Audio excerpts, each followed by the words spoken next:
This is a Plymouth duster thruster that I got from Asda for £1.50.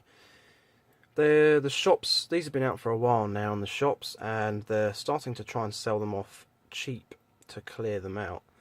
I've been really interested in Hot Wheels and Matchbox, Mad Max customs. I've been really interested in them for quite a while now, watching other YouTubers make them, and I thought one day I have to try it myself. So as soon as I saw this in clearance, I thought, why not? Looks like a really good car for the job, and yeah.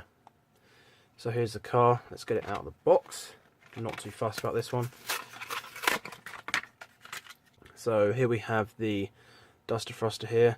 I will apologise for my lighting setup. It's not 100% at the moment. Actually, all of this isn't, because this is a mess. I will get round to sorting out something better very shortly, but I was just itching to get started on customs, so I've started. So here's the duster thruster. Obviously this is the one without the hood. Got the nice engine block sticking out the front there, but you know, for a Mad Max type custom, I've got to admit it's a bit small, so I think that will be changed. And yeah, just, you know, the classic sort of American muscle, very, very suitable for a Mad Max custom.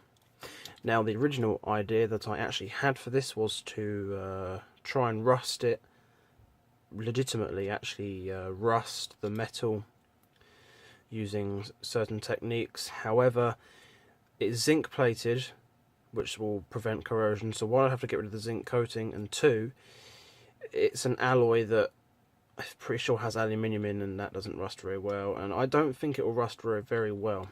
Might have a go at doing it on a random car to see if it's possible, but for now I guess I'll have to go and buy some pigments to do some fake rust on this car. And of course, if I remove the zinc coating, the flames have to go. I do want to keep the flames for this custom. I think making them a bit more washed out and a bit faded will look really good on this car. Got to drill out the posts. I'm going to do it properly as practice, but if I mess it up like last time, then I'll just glue it back together. I mean, it's a Mad Max custom. It doesn't matter too much. I'm not too fussed. It's not something I'm going to be undoing anytime soon. I'm going to start by trying to drill out the post.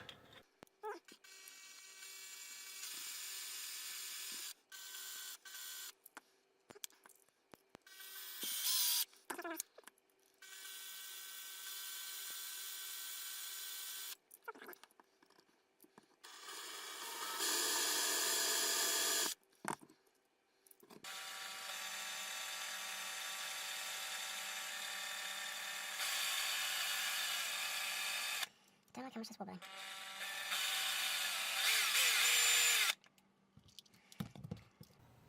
So I'm going to use a 4mm drill bit to try and remove the outer part of the post, the mushroom part of the post.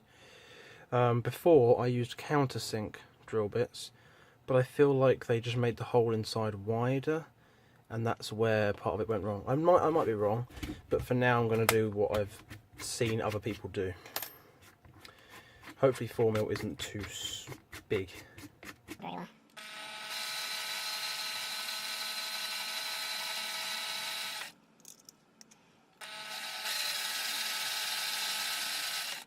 Didn't feel too bad actually. Maybe a little bit more on this one.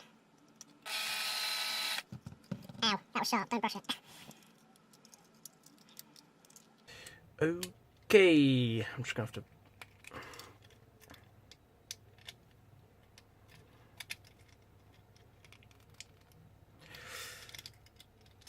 That's not good. Come on.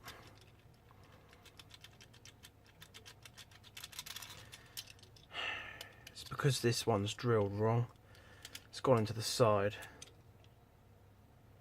So I've drilled a lot of the post away, but left a lot of the mushroom. I have also bent the plastic in the process, so... However... There we go. Boom. Yeah, you can kind of... I'm not sure if you can see that on the post. I've basically drilled away half of the post. I'm not sure if you can see that. So that was a mistake. The front one looks kind of okay, but I definitely will not be tapping this one. So I need to get this sort of stuff figured out. So the car is in 4 parts, alright. We probably won't be using this anymore, as yeah, I doubt Mad Max cars have screens, although maybe red screens would be cool. Don't know, for now I'll leave that out. I don't know what to do with the interior, to be honest. I think first things first is to remove the engine from this car. I'm going to save it for something else, because I mean it's a full die-cast engine, which is really nice. So I guess I'll do the same with that there.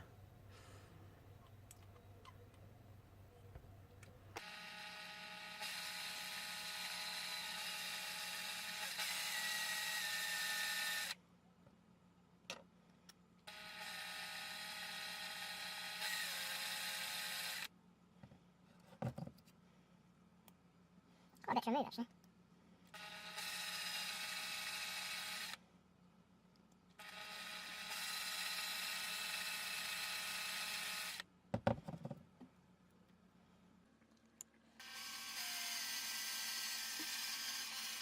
Seems to be the outer bit still holding it. Right now. People that do customs make this stuff look so easy.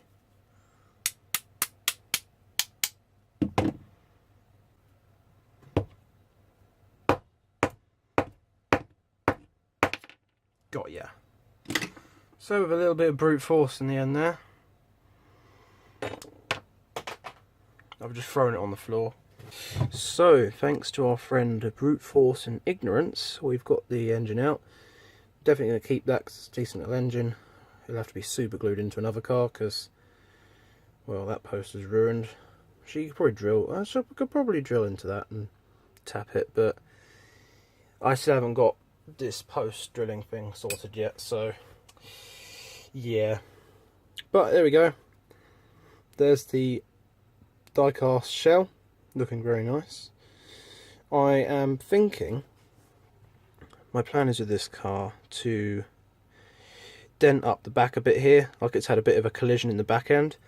So I'm going to damage this, cut a bit off of the back, damage the rear end somehow.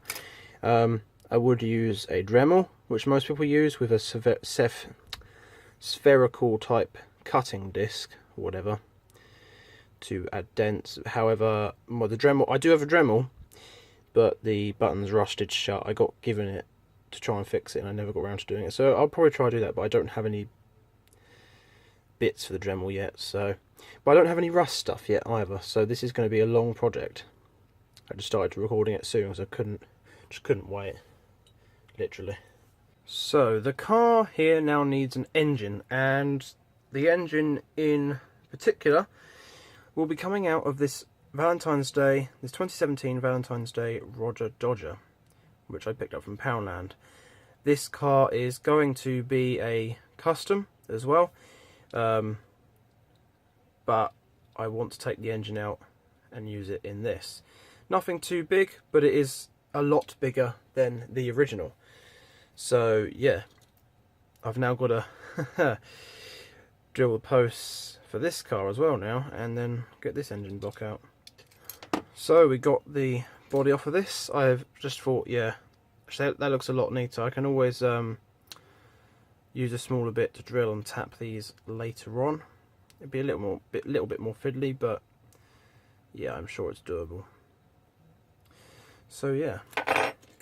So yeah, the engine inside this model isn't die cast, it's actually plastic. So now, most people would use a Dremel. I don't actually have one, so I guess it's going to be a job for this rather old hacksaw that I have.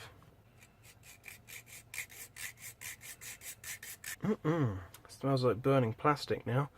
So that's the engine cut off, looking a little bit rough.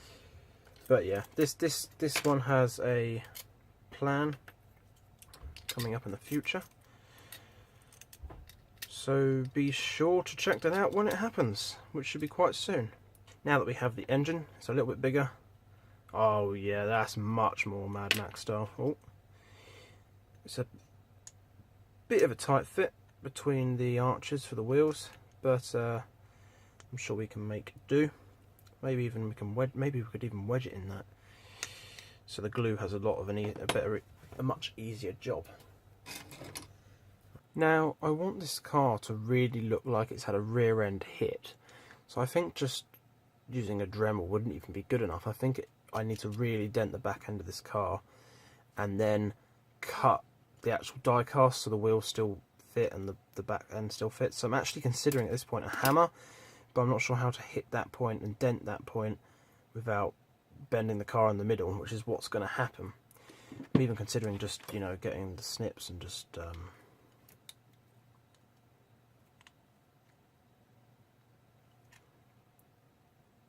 I suppose whatever I do,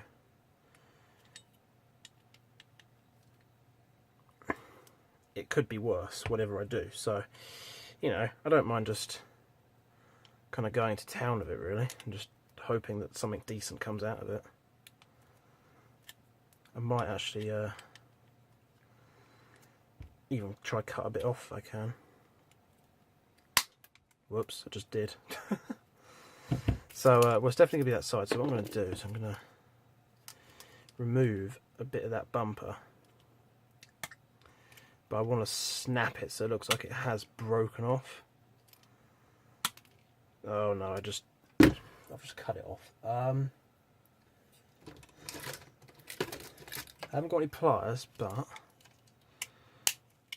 I've got these. So if I grab it, then can I just twist it? No, it's gone off too. Oh no, that's quite good actually.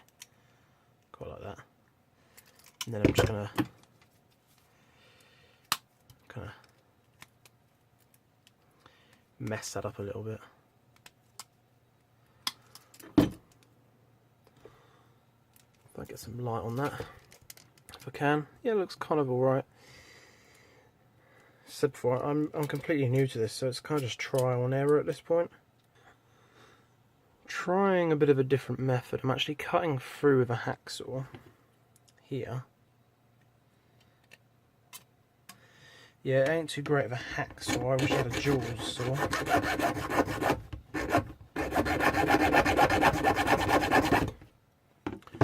But yeah, the idea is I've cut through there with a hacksaw. The thing is with using the snips is it's adding a lot more to it than just bends. It's kind of adding marks as well, which is quite nice. Yeah, I think that's alright, as long as the base can still fit. Which is why I keep cutting bits out of it. It still fits, look. You know what? If I can get any sort of focus on that, I quite like that. This is something interesting. I've actually managed to split the metal from the... I've split the metal by bending it so much. Not exactly what I wanted, but it means it's a bit more malleable now.